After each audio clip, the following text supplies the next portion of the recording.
La Camera ha approvato definitivamente il decreto carceri, con 153 voti favorevoli e 89 contrari. Il ministro della Giustizia, Carlo Nordio, ha richiesto un incontro con il Presidente della Repubblica, Sergio Mattarella, per discutere modifiche alla custodia cautelare e altre misure, come il potenziamento della magistratura di sorveglianza e l'assegnazione dei detenuti tossicodipendenti a comunità. Durante il dibattito, tensioni sono sorte su 2 ordini del giorno, uno riguardante le detenuti madri, respinto dopo cambiamenti di parere del governo e critiche di ritorsione, e un altro sulla custodia cautelare, passato con l'appoggio del governo.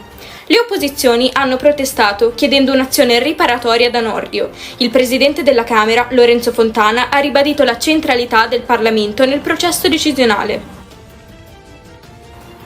Il vicepresidente del Consiglio di sicurezza russo ha dichiarato che la Russia deve espandere le operazioni militari in Ucraina, puntando alla conquista di Kiev e altre città. La sua dichiarazione arriva dopo un'offesa ucraina nella regione russa di Kursk, che ha sorpreso le truppe di Mosca. Secondo il generale Gerasimov, l'attacco è stato fermato con pesanti perdite per gli ucraini, ma i combattimenti continuano. Il presidente russo Vladimir Putin ha accusato Kiev di provocazioni su larga scala, includendo bombardamenti su strutture civili. Ha ordinato assistenza per i residenti colpiti e ha riferito di morti e feriti causati dagli attacchi ucraini. In risposta, molte persone stanno evacuando dalle zone di combattimento e gli ospedali stanno organizzando raccolte straordinarie di sangue.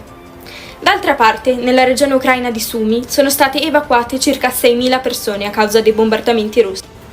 L'offensiva ucraina è stata descritta come la più grande dall'inizio del conflitto nel 2022. Le forze di Kiev hanno penetrato fino a 25 km nel territorio russo, con alcune fonti che parlano di un possibile obiettivo di prendere la centrale nucleare di Kursk. Nel contesto di questa escalation, il presidente ucraino Zelensky ha esteso la legge marziale e la mobilitazione generale fino al 9 novembre. La portavoce del ministro degli esteri russo, Maria Zanarova, ha accusato Zelensky di prolungare la mobilitazione inviando cittadini ucraini nel tritacarne di Kursk. Una giovane di 26 anni di Alba, Cuneo, ha subito un colpo di calore che ha portato un'insufficienza epatica fulminante, richiedendo un trapianto di fegato in superurgenza presso l'ospedale Molinette di Torino. La ragazza era stata trovata incosciente dai familiari vicino a un rogo di sterpaglie. Portata all'ospedale di Verduno, è stata stabilizzata dai medici, ma la gravità del danno epatico ha reso necessario il trapianto. I medici dell'ospedale di Verduno, guidato da Enrico Ravera, l'hanno intubata e raffreddata per evitare un'insufficienza multiorgano.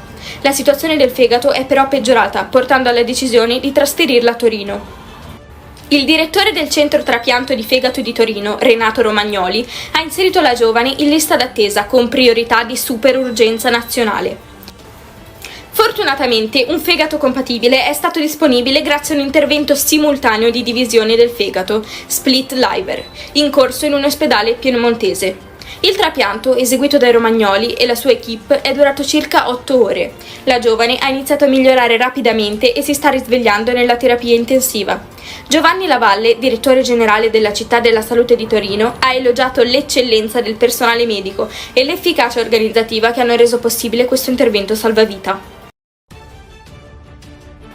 Il 30 luglio Sharon Verzeni, 33 anni, è stata accoltellata a Ternolissola, Bergamo, e successivamente è morta in ospedale.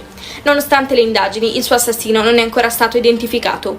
Una testimone ha raccontato di aver sentito una frenata, seguita da un grido di aiuto, e di aver visto Sharon barcollare, ma non ha ancora parlato con i carabinieri. Un'altra testimone ha riferito di aver sentito il rumore di un'auto che sgommava la notte del delitto, ma anche lei non ha informato le autorità. Le forze dell'ordine hanno sequestrato coltelli trovati nella zona, inviandoli ai RIS di Parma per verificare se siano stati usati nell'omicidio. Non ci sono telecamere nel punto in cui Sharon è stata aggredita e questo dettaglio potrebbe aver favorito l'assassino. Il compagno della vittima, Sergio Ruocco, ha espresso rammarico per non aver saputo che Sharon sarebbe uscita quella notte. La coppia viveva insieme e progettava di sposarsi. Ruocco non è indagato, ma è stato interrogato e perquisito senza esito. Le indagini continuano con il supporto del reparto crimini violenti del ROS. Un bambino tedesco di 9 anni, in vacanza con la famiglia ad Ogliastra, si è fratturato 3 vertebre cervicali dopo un tuffo sfortunato nella baia di Porto Frailis. Soccorso è stato portato all'ospedale di Lanusei, dove i medici del pronto soccorso gli hanno salvato la vita e prevenuto la paralisi tetraplegica. Dopo la diagnosi che ha confermato la frattura, i medici hanno consultato specialisti del Brozzo di Cagliari, utilizzando un sistema innovativo di visualizzazione delle immagini. Deciso di monitorarlo alla Lanusei, il bambino è stato poi trasportato in Germania per ulteriori cure. Ora sta meglio, ha iniziato a camminare e non sente dolore, ma dovrà portare il collare. I genitori hanno espresso gratitudine ai medici per aver agito con prontezza ed efficacia, scongiurando la paralisi.